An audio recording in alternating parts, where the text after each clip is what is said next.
నమస్కారం. లక్ష్మి చెప్పే కథలకు స్వాగతం. వీణులతో వీక్షించటానికి సిద్ధం కండి. ప్రియ సఖులు, ఇప్పుడు మనం ప్రముఖ రచయిత శ్రీ ఎమ్మార్వి సత్యనారాయణమూర్తి గారు రచించిన మానవత్వమా నీకు జోహార్ అనే ఓ చక్కటి కథను విందామండి. ఈ కథ 2002 మార్చిలో ఆంధ్రభూమి మాసపత్రికలో ప్రచురింపబడింది. ఇక కథ మొదలు పెట్టేస్తున్నానండి. రండి శైలజ గారు రండి అంటూ ఆహ్వానించింది సుబ్బలక్ష్మి గారు. గుమ్మం బయట చెప్పులు విడిచి లోపలికొచ్చి సోఫాలో కూర్చుంది శైలజ. టీవీలో సీరియల్ వస్తోంది. ఫ్రిడ్జ్లో నుంచి చల్లటి నీళ్లు తెచ్చిచ్చింది శైలజకు. ఇంకా మన ఫ్రెండ్స్ రాలేదా?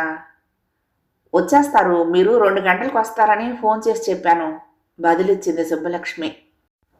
5 నిమిషాలు గడిచేసరికి బిలబిలమంటూ సుబ్బలక్ష్మి ఇంటికి చేరారు పద్మ, వనజ, వినుత. బాగున్నారా అంటూ వారందరినీ పేరు పేరున పలకరించింది శైలజ. అందరూ రిలాక్స్ అయ్యాక చందన్న బ్యాగుల్లో నుంచి చీరలు బయటకు తీసి చూపించింది నలుగురికి. అరగంట అయ్యేసరికి ఒక్కొక్కరు 2 చీరలు సెలెక్ట్ చేసుకున్నారు. పర్సులో నుంచి పాకెట్ బుక్ తీసుకుని ఎవరు ఎంత ధర చీరలు తీసుకున్నారో నోట్ చేసుకుంది శైలజ. మిగిలిన చీరల బ్యాగులో సర్దుకుని వస్తానని చెప్పి బయటకు బయలుదేరింది. బ్యాంక్ ఆఫీసర్ పెళ్ళామైనా ఇవిడికి ఇదేం పిచ్చండి దీర్ఘాలు తీస్తూ కామెంట్ చేసింది సుబ్బలక్ష్మి. పిచ్చి కాదండి, డబ్బు సంపాదన. ఈ బ్యాంకు ఉద్యోగస్తులకి వాళ్ళ తాలూకు వాళ్లకు డబ్బు వడ్డీ ఈ 2 తప్పితే వేరే మాటలు ఉండవు. పమిట చెంగుతో మొహం మీద లేని చెమటను తుడుచుకుంటూ అంది వనజ. అవునండి, తునిలో మా చెల్లెలు వాళ్ళ ఇంట్లో బ్యాంకు వాళ్ళు అద్దెకుంటున్నారు. కూరల దగ్గర నుంచి ఏ రోజు కావలసిన డబ్బు ఆ రోజే బ్యాంకు నుండి తీసుకుంటారట. చివరికి వాళ్ళ అబ్బాయి నోటు పుస్తకం కావాలి నాన్న అన్న బ్యాంకుకి వచ్చి డబ్బు తీసుకోమంటారట. ఇంట్లో 10 రూపాయలకు మించి ఉండవుట. మా చెల్లెలు చెప్తూ ఉంటుంది వాళ్ళ సంగతులు నాటకీయంగా చెప్పింది వినుత. ఏమోనమ్మా, ఇంట్లో డబ్బు లేకుండా ఎలా ఉంటారో నాకు అర్థం కాదు. మా ఇంట్లో మాత్రం 1000 రూపాయలకు తక్కువ ఎప్పుడూ ఉండదు. అలా ఉండకపోతే నాకు నిద్ర పట్టదంటే నమ్మండి అంది పద్మ. ఏది ఎలా ఉన్నా శైలజ గారు మంచి చీరలు తెస్తుంది. పైగా షాపు వాడికంటే తక్కువ ధరకిస్తుంది. చూస్తున్నాం కదా, ఒక్కటి రంగు వెలవలేదు, పొట్టి అవ్వలేదు అంది సుబ్బలక్ష్మి. నిజమే, మొన్న మా వారు హైదరాబాద్ క్యాంపుకు వెళ్ళినప్పుడు తెచ్చిన చీర 2 సార్లు తడిపేసరికే రంగు మారిపోయింది. 500 గోదావరిలో పోసినట్లు అయ్యాయి.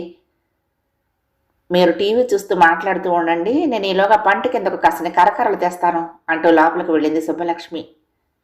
సిటీకి చివరగా ఉన్న ఆ కాలనీలో ఈ మధ్యనే వచ్చి చేరారు శైలజ, ఆమె భర్త శ్రీహరి.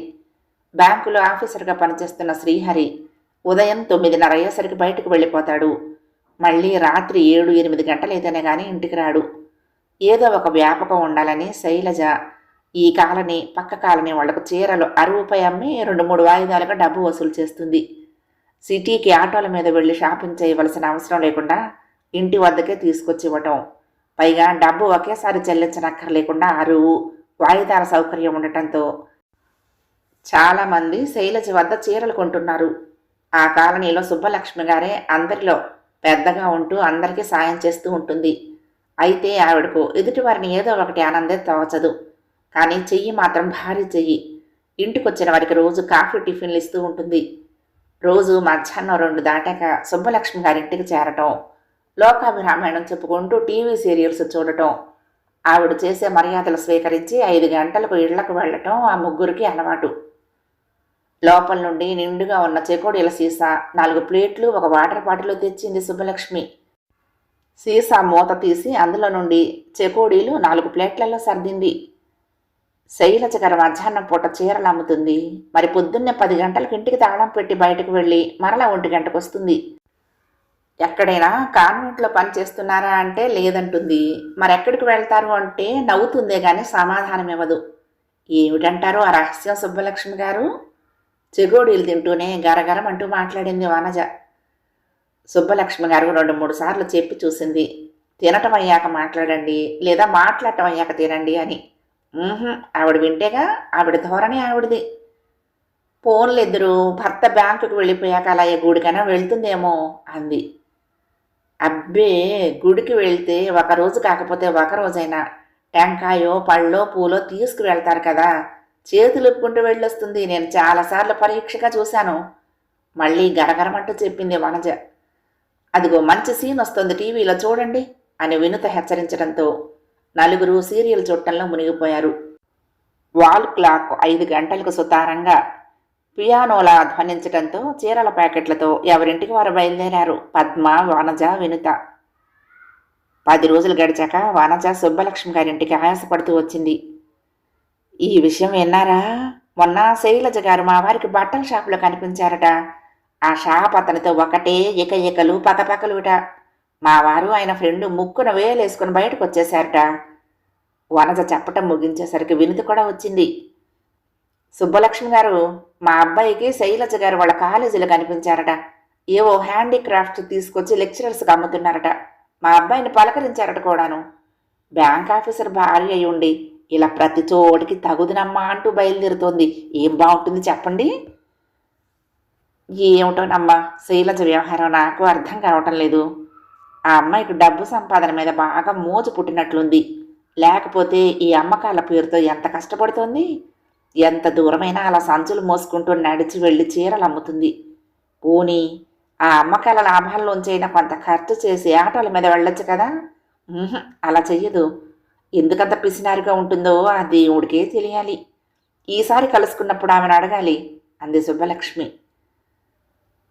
యథాప్రకారంగా మధ్యాహ్నం 2 గంటలకు సుబ్బలక్ష్మి గారి ఇంట్లో వనజ, వినుత, పద్మ సమావేశమైన తరుణంలో శైలజ కూడా వచ్చింది. కుశల ప్రశ్నలయ్యాక సుబ్బలక్ష్మి గారు అడిగారు, చూడండి శైలజ గారు, మీరేమీ అనుకోనంటే నేను ఒక విషయం అడుగుదాం అనుకుంటున్నాను అంది. అయ్యో, మీరు పెద్దవారు, సంశయించకుండా అడగండి, నేనేమీ అనుకోను అంది శైలజ. మీరు 3 కుటుంబ సభ్యులు, మీ వారు బ్యాంక్ ఆఫీసరు, సుమారు 20,000 వరకు జీతం వస్తుందనుకుంటాను. అవునండి. ఆర్థికంగా లోటు లేని మీరు ఈ చీరల అమ్మకం, ఇతర వస్తువుల అమ్మకం కోసం ఎందుకింత శ్రమ పడుతున్నారు? మీ విద్యార్హతలతో ఏ కాన్వెంట్లో పనిచేసినా నెలకు 1,500 నుండి 2,000 రూపాయల వరకు వస్తాయి. 1 సంవత్సరం నుండి మిమ్మల్ని గమనిస్తున్నాను. మీరు ఈ కాలనీకి వచ్చినప్పుడున్న చలాకితనం ఇప్పుడు లేదు. ఏదో బరువు మోస్తున్న వ్యక్తిలా గంభీరంగా ఉంటున్నారు. మొహంలో అలసట కూడా చోటు చేసుకుంటోంది. దయచేసి ఇలా అడుగుతున్నందుకు ఏమీ అనుకోకండి. సుబ్బలక్ష్మి గారు అంత ఆత్మీయంగా మాట్లాడటంతో శైలజకు ఆవిడ మీద ఉన్న గౌరవం రెట్టింపయింది. మీరు చెప్పినట్లుగా మాకు ఆర్థికపరమైన ఇబ్బందులు ఏమీ లేవండి. మనిషి అన్నాక తిని కూర్చోకూడదని ఈ వ్యాపకం ఎంచుకున్నాను. కానీ నా గురించి మీరెంత పరిశీలనగా గమనిస్తున్నారనుకోలేదు. నన్ను మీ దాన్నిగా భావించి నా ఆరోగ్యం గురించి మీరింత అపేక్షగా ఆలోచిస్తున్నందుకు కృతజ్ఞతలు. మరొకసారి వివరంగా మీకు అన్ని విషయాలు చెప్తాను. మీ అందరికీ నాదొక ఆహ్వానం. వచ్చే ఆదివారం సాయంత్రం 5 గంటలకు శ్రీరామ్ నగర్లో జరిగే ఈ కార్యక్రమానికి మీరందరూ తప్పకుండా రావాలి అంటూ హ్యాండ్ బ్యాగ్లో నుండి ఆహ్వాన పత్రాలు తీసి నలుగురికి ఇచ్చి వస్తానని చెప్పి వెళ్ళిపోయింది. శైలజ వెళ్ళిపోయాక నలుగురు కవర్లలోని ఇన్విటేషన్లు బయటకు తీసి చదివారు. కొంతమంది వికలాంగ బాలబాలికలకు ఒక స్వచ్ఛంద సంస్థ వారు కృత్రిమ అవయవాలు బహుకరిస్తారని, 2 డాక్టర్లు, ఆ ప్రాంత మహిళా శాసన సభ్యురాలు ఈ కార్యక్రమంలో పాల్గొంటున్నారని అందులో ఉంది. శైలజ కోసం తప్పకుండా ఈ కార్యక్రమానికి వెళ్ళాలని నలుగురు నిర్ణయించుకున్నారు. ఆదివారం నాడు సుబ్బలక్ష్మి గారు, పద్మ, వనజ, వినుత నలుగురు ఆటో మీద శ్రీరామ్ నగర్కు వెళ్లారు. 6 బయట టిప్ టాప్ వేసి ఉన్న ప్రాంతంలో జనం గుమిగూడి ఉండటంతో అదే సభా వేదికగా భావించి అక్కడికి వెళ్లారు. దూరం నుండి వారిని చూసిన శైలజ పరుగు పరుగున వచ్చి వారిని రిసీవ్ చేసుకుని 2వ వరుసలో కుర్చీల్లో కూర్చోబెట్టింది. మొదటి వరుసలో వికలాంగ పిల్లలు, వారి తల్లిదండ్రులు కూర్చుని ఉన్నారు. 10 నిమిషాలు గడిచేసరికి ఎమ్మెల్యే ఉమాదేవి, డాక్టర్లు మహతి, మిహిరా వచ్చారు. సభా నిర్వాహకులు శైలజ వారిని రిసీవ్ చేసుకుని వేదిక వద్దకు తీసుకొచ్చారు. సంస్థ కార్యదర్శి రామాదేవి అతిథుల్ని, శైలజను వేదికపైకి ఆహ్వానించింది. వికలాంగ పిల్లల ఆరోగ్య సంరక్షణ గురించి డాక్టర్ మహతి, డాక్టర్ మిహిరలు వివరించారు. ఎమ్మెల్యే ఉమాదేవి వికలాంగులకు కృత్రిమ అవయవాలు, జైపూర్ లిమ్స్ అందజేసింది. ఎంతో ప్రయాసతో వేదికపైకి వస్తున్న ఆ అంగవికలుడిని చూసి వేదిక ముందున్న వారందరి హృదయాలు జాలితో నిండిపోయాయి. సుబ్బలక్ష్మి గారైతే ఏకంగా కళ్ళనీళ్ళు పెట్టుకుంది వారి అవస్థలు చూసి. ముఖ్య అతిథి ఎమ్మెల్యే ప్రసంగించింది. సభలో ఉన్న వారందరికీ నమస్కారాలు. గతంలో ఈ సంస్థ వారి కార్యక్రమంలో పాల్గొన్నాను. సేవా సంస్థలు కూడా వ్యాపారంగా మారిపోయిన ఈ రోజుల్లో చేయూత సంస్థ వారు నిస్వార్థంగా సేవలు అందించడం అభినందనీయం. సంస్థ కార్యదర్శి రమాదేవి చెప్పిన ఒక విషయం నన్ను ఇక్కడికి మరలా తీసుకొచ్చింది. తన తీరిక సమయంలో ఇంటింటికి తిరిగి చీరలు, ఇతర వస్తువులు అమ్మి ఆ లాభంతో అంగవికులురైన ఈ చిన్నారులకు ఒక మహిళ సహాయం చేస్తోందని చెప్పగానే నా హృదయం చెలించిపోయింది. ఆమె ఎవరో కాదు, శ్రీమతి శైలజ. ఆమెను హృదయపూర్వకంగా అభినందిస్తూ ఈ జ్ఞాపికను బహుకరిస్తున్నాను. ఎమ్మెల్యే ఉమాదేవి వెలుగులు విరజిమ్ముతున్న దీపం బొమ్మను శైలజకు అందచేసింది. నిరాశ నిస్పృహలకు లోనై అంధకారంలో ఉన్న జీవితాల్లో వెలుగు నింపాలన్న సంకేతమే ఈ జ్ఞాపిక అంటూ శైలజను అభినందించగానే సభాస్థలి అంతా చప్పట్లతో ప్రతిధ్వనించింది. అందరూ శైలజ మాట్లాడాలని అభ్యర్థించగా నమస్కారం చేస్తూ మైక్ ముందుకొచ్చింది శైలజ. ఆమె ఏం చెప్తుందా అని అందరూ ఆతృతగా చూస్తున్నారు. పెద్దలందరికీ నా నమస్కారాలు, పిల్లలందరికీ ఆశీస్సులు.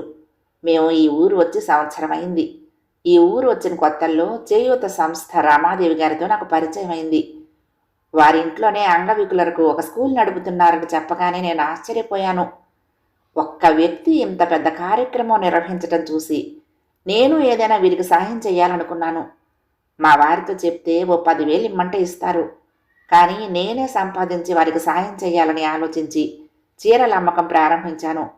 మా వారికి తెలిసిన బట్టల షాప్ వాళ్ళను కలిసి వారికి నా ఆలోచన వివరంగా చెప్పి మిల్లుల నుండి వచ్చే రేటుకే చీరలు ఇమ్మని అడిగితే సంతోషంగా ఇచ్చారు. ఇక నా చీరల అమ్మకంలో నాకు ప్రోత్సాహం ఇచ్చిన వ్యక్తి సుబ్బలక్ష్మి గారు. తాను రెగ్యులర్గా కొనటమే కాక ఆవిడికి తెలుసున్న వారందరి చేత చీరలు కొనిపించారు. తర్వాత ఒక హ్యాండీక్రాఫ్ట్స్ షాప్ అతను తక్కువ ధరకే నాకు వస్తువులు ఇవ్వటం నాకు మరింత ప్రోత్సాహాన్ని ఇచ్చింది. మా వారు బ్యాంక్ ఆఫీసర్ అవ్వటం వలన ఉదయం 9:30కు వెళ్ళి రాత్రి 7 గంటలకు ఇంటికి వస్తారు. మా బాబు గుంటూరులో ఎంఎస్సీ చదువుతున్నాడు. అందువలన నాకున్న సమయాన్ని సద్వినియోగం చేయాలని ఈ 2 వ్యాపారాలను ఎంచుకుని ఈ సంవత్సరంలో నేను సంపాదించిన మొత్తం 20,000 రూపాయలను చేయూత సంస్థ వారికి అందించాను. భగవంతుడు మనకు అన్ని అవయవాలు ఇచ్చాడు. కానీ ఈ చిన్నారుల పట్ల విధి చిన్నచూపు చూసింది. కనీసం నడవటానికి కూడా ఆసక్తులై ఇతరుల మీద ఆధారపడుతున్నారు. మానవతతో వారికి సాయం చేయటం మన ధర్మంగా భావించాలి. ఈ సమాజం నాకేం ఇచ్చింది అని వితండవాదన చేయకుండా ఈ సమాజానికి నేను ఎంతవరకు ఉపయోగపడగలను అని ప్రశ్నించుకుని ఆత్మవిమర్శ చేసుకుని అందరూ ఆనందంగా ఉండటానికి మన వంతు కృషి మనం చేయాలి. ఏ ఉద్యమమైనా చిన్న అడుగుతో ప్రారంభమవుతుందన్న సత్యాన్ని గ్రహించి ఎవరికి వారే బాధితుల్ని ఆదుకోవటానికి పూనుకుని సమాజ వికాసానికి అంకితం కావాలి.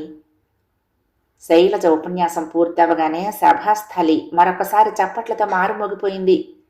అతిథులందరూ వెళ్ళిపోయాక సుబ్బలక్ష్మి గారు శైలజ దగ్గరకు వచ్చి ఆమెను గాఢంగా కౌగులించుకొని ఆనంద భాష్పాలు రాలుస్తూ, కేవలం కాలక్షేపం కోసం టీవీలు చూస్తూ ఇతర విషయాలు చర్చించుకుంటూ కాలాన్ని వృధా చేసుకునే వారికి నువ్వు కనువిప్పు కలిగించావు. ఒక నిర్దిష్ట లక్ష్య సాధనలో నిరంతరం శ్రమించాలని నువ్వు నిరూపించావు. మా మధ్యనే ఇంతటి ఆదర్శవాది కార్యవాది ఉందని గ్రహించలేకపోయాం. నీ స్ఫూర్తితో మేము కూడా సేవా కార్యక్రమాలకు మా వంతు సహకారాన్ని అందిస్తామని వాగ్దానం చేస్తున్నాం అని ఉద్వేగంతో చెప్పింది. వనజ, వినుత, పద్మ కూడా శైలజను అభినందించారు. అందరూ ఒక మహత్తర విజయాన్ని సాధించిన ఆనందంతో, కొత్త ఆలోచనలు నిండిన హృదయాలతో తమ కాలనికి బయలుదేరారు. కథ సమాప్తం. ప్రియ సఖులు, ఈ కథ మీకు నచ్చితే తప్పకుండా లైక్ చేయండి, షేర్ చేయండి, కామెంట్ చేయండి, సబ్స్క్రైబ్ చేసుకుని నన్ను ఎంకరేజ్ చేయండి. ఉంటానండి. ప్రేమతో లక్ష్మి, కృష్ణాతీరం దుర్గమ్మ సన్నిధానం. నమస్తే.